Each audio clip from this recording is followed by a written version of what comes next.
ప్రసాద్ గారు, రాష్ట్రాలని నెత్తిన అప్పుల బండ అంటూ 20-30% వరకు ఎక్కడ హిమాచల్ ప్రదేశ్లో అంటారు. హిమాచల్ ఉద్యోగులు కోత పెట్టారు కాబట్టి ఆంధ్రప్రదేశ్ కూడా హిమాచల్ ప్రదేశ్ లాగా అయిపోయింది, ఇక్కడ కూడా కోతలు పెట్టాలి, సంక్షేమ పథకాలు ఎత్తేయాలి అంటున్నారు. రాష్ట్రానికి ఒక సొంత ఆదాయం ఉంటుంది సార్. ఇది కాకుండా అప్పుల రూపంలో ఒక 3,56,000 కోట్లు 22 నెలల్లో చేశారు సార్. మరి ఈ కోతలేంటి, వాతలేంటి, చంద్రబాబు నాయుడు చెప్పిన సంపద సృష్టి ఏంటి? ముందుగా సాక్షి ప్రేక్షకులు నమస్కారం అండి, అలాగే ప్యానల్లో ఉన్న పెద్దలకి మీకు కూడా నమస్తే సార్. ఈశ్వర్ గారు ఒక విషయం చెప్తాను.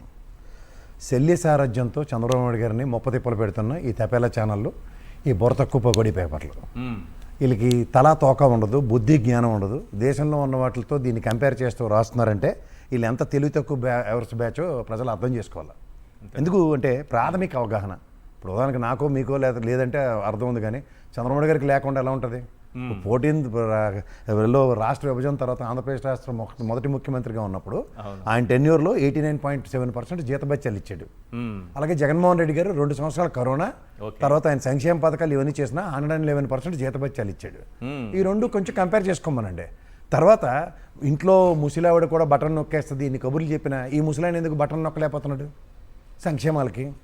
ఎందుకంటే మీకు మళ్ళీ చెప్తా సార్, ప్రజా రంజక పాలన, ప్రజా సంక్షేమం, తర్వాత జీతభత్యాలు, ఇవన్నీ కామన్ ప్రియాంబుల్ ఫర్ ఎనీ ప్రజాస్వామ్య ప్రభుత్వానికి. ఇందులో మీకు ఒకటే మాట చెప్తాను, సంక్షేమాలు ఎగ్జిస్టింగ్వి. ఇప్పుడు మీరే స్టాలిన్ అంత గొప్పలు కాదు మీరు. ఆ స్టాలిన్ అయితే ఏఐడిఎంకే అమ్మ ప్రవేశపెట్టిన పథకాలను కంటిన్యూ చేస్తూ తన గవర్నమెంట్లో నడిపించుకున్న విధానం అంత ఇది లేదు. ఎందుకంటే నిన్న తమిళనాడు వెళ్ళి ఈయన మాట్లాడిన మాటలు గతంలో కాంగ్రెస్లో చట్టపట్ట వేసుకుని స్టాలిన్ గురించి మాట్లాడినవి అన్ని కాంట్రడిక్షనే. ఈయన నాకు తెలిసి గజనీ సినిమా రోజు చూపిస్తున్నట్టుకున్నారు చంద్రబాబు నాయుడు గారికి. అన్నీ మర్చిపోతున్నారు, ఎప్పటికప్పుడు టాటూలు గట్రా వేయించి చూపించాలి ఆయనకి. సార్ ఇలా అవుతుంది సార్, ఇలా ఏటి చూసుకోండి అని.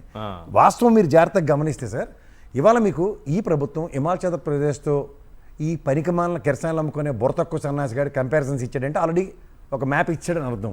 ఎంప్లాయీస్ మీద వాడికి ఉన్నంత ఆక్రందన, కడుపు మాట ఇంకెవరికి లేదు. వాడి పాత ఇంటర్వ్యూలు మీ దగ్గర ఎందుకు, ఆ క్లిప్పింగ్లు ఎందుకు మొహమాట పెట్టి మీకు ఆ పనికిమాల ఎప్పటికప్పుడు ప్రజలను ప్రశ్నించండి. ఈయన కూడా మొహమాట పడ్డాడు, ఏంటో నాకు అర్థం కాలేదు. ఎక్కడికక్కడ తోలు తీయడం మానేసి మీరు పదాలు ఎందుకు పలకడం అని వాడు పలికినప్పుడు బ్లర్ చేయండి. అరే ఈ పనికిమాల ఏదో ఇంత దైద్యంగా మాట్లాడండి. ఒక్కటి మాత్రం చెప్తాను ఈశ్వర్ గారు, ఈడు చేసిన దాష్టికానికి at the cost of people, అంటే సంక్షేమాలని భ్రష్టు పట్టించినందుకు ప్రజలు, తర్వాత ప్రజల సంక్షేమానికి ఒక కార్యాచరణ రచించే ఎంప్లాయీస్, వీళ్ళిద్దరు నోట్లో మట్టి కొట్టినాడు. అంటే ఈ పొర తక్కువ కిరసనాలు అమ్ముకున్నాడు. ఇప్పుడు ఆయన ముసలోడు చచ్చిపోయాడు కాబట్టి ఆ పచ్చళ్ళు అమ్ముకున్నాడు. ఇప్పుడు ఉన్నవాడికి అట్లా అంత దూషించి మాట్లాడాలా?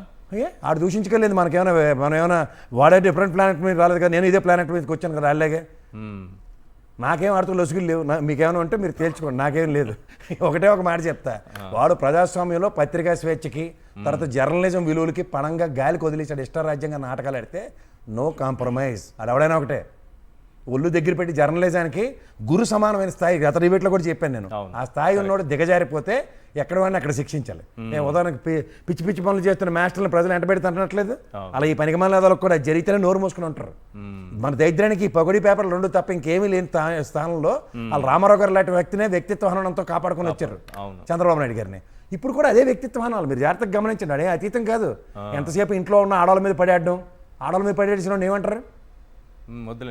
నేను అనలేండి, టెన్షన్ పడకండి. సో నేను డెకరం మెయింటైన్ చేస్తాను. ఆ దిగజారు రాజకీయాలు ఆ పనికిమాల ఏదో చేస్తున్నప్పుడు మనం దిగజారవలసిన అవసరం లేనప్పుడు వాడికి వేలెత్తి ఎక్కడికక్కడిగా చెక్మేట్లు పెడితేనే కానీ పనులు. తర్వాత మీరు ఇప్పుడు హిమాచల్ ప్రదేశ్తో కంపేర్ చేస్తూ జీతభత్యాలు కట్ చేస్తాం, మరి సంపద సృష్టిస్తారని చెప్పి పకోడీ కబురు చెప్పినప్పుడు ఈ 3,57,000 కోట్లు మీరు కొసరి రాయలేదే. సంపద సృష్టిస్తానన్న చంద్రబాబు ఎందుకు సృష్టించలేకపోయారు అని రాయలేదు. అమరావతి అంశాన్ని అసలు టచ్ చేయలేదు. 2,00,000 కోట్లు అమరావతి. ఇప్పుడు మనకి చిన్నప్పుడు మనకి పాత నోట్స్, నాకు సిఐసిడబ్ల్యూలో సజెస్టెడ్ ఆన్సర్స్ ఉండేవి, రెఫర్ చేయమని ఒకసారి చెప్పారు ఎగ్జామ్స్ ముందుకి. అలా సంపద ఒక జగన్మోహన్ రెడ్డి అనే వ్యక్తి రాష్ట్ర ఖజానాకి ఎలా తీసుకొచ్చాడో is a case study. So ఈ కేస్ స్టడీలో ఈయనకున్న అనుభవాన్ని రంగరించి ముందుకెళ్తే సంపద ఆటోమేటిక్గా సృష్టించబడుతుంది. ప్రతిరోజు గుడ్డోళ్ళ తడుకుని రూపాయి రాలేదు, రూపాయి పోలేదని చెప్పి పై వాళ్ళ కేసుతో మీటింగ్ పెట్టి అప్పుడు బొగ్గన గారిని ప్రతి మంగళవారం ఉన్నప్పుడు ఒక మంగళవారం నువ్వు రాష్ట్ర ఆరోగ్య స్థితి మీద కేటాయించలేకపోతున్నావు అంటే మంగళవారం కబుర్లు మాకెందుకు? ఒక మంగళవారం అప్పు దగ్గర 5,000 కోట్లు అండి.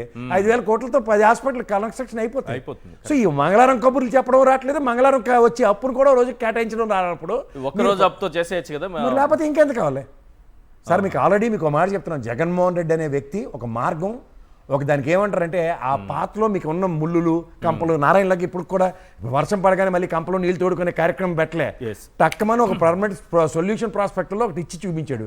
వీటిలోంచి నీకు ఎప్పుడైతే సొల్యూషన్ ప్రాస్పెక్ట్లో ముందుకు వెళ్లకుండా ఇంకా లేనిపోయిన ఆబ్లిగేషన్స్ క్రియేట్ చేస్తూ కేవలం జగన్మోహన్ రెడ్డి గారిని ఆయన విధానాలని తప్పుపట్టి ప్రజల్లో ఏదో బదనాం చేసే కార్యక్రమం తప్ప నీ దగ్గర కార్యాచరణ ఏదంటే దగ్గర 2 నెలలు అవుతుంది, 2 సంవత్సరాలు అవుతుంది.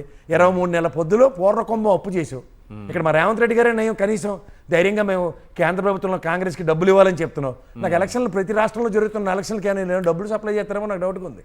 అయితే 3,57,000 కోట్లు ఇక్కడ దీనికి రాష్ట్రంలోనూ ₹1 ఖర్చు పెట్టకుండా ఇక్కడున్న పరిస్థితుల్లో దేనికి ఖర్చు పెట్టకుండా జీతభత్యాలకు కూడా తడుకునే పరిస్థితి తీసుకొస్తే నాకు అర్థమే కావట్లే.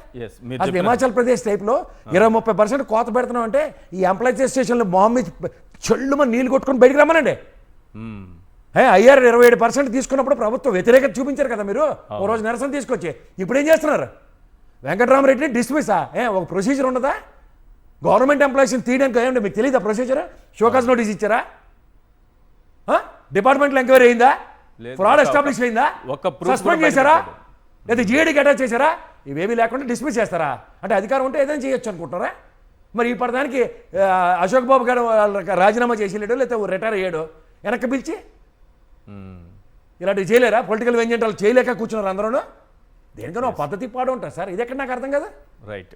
రాధాకృష్ణ కూర్చోవడం మాత్రం చాలా బాధాకరంగా ఉంది. రైట్. ఎంప్లాయీస్ విషయంలో రాధాకృష్ణ గారికి ఉన్నటువంటి అపారమైన గౌరవం, భక్తిభావం, ప్రేమ, అభిమానం నిజం అనుకుంటారు మీరు. అలా చెప్పకండి. ఏ పార్టీతో చూపిద్దాం అనుకుంటున్నాను. మీరు ఏమీ లేదని చెప్పండి. చూపిస్తే అర్థం అవుతుంది కదా సార్, వింటే అర్థం అవుతుంది. అక్కడే దైత్రం ఎలివేషన్ అక్కడే చేస్తున్నాం.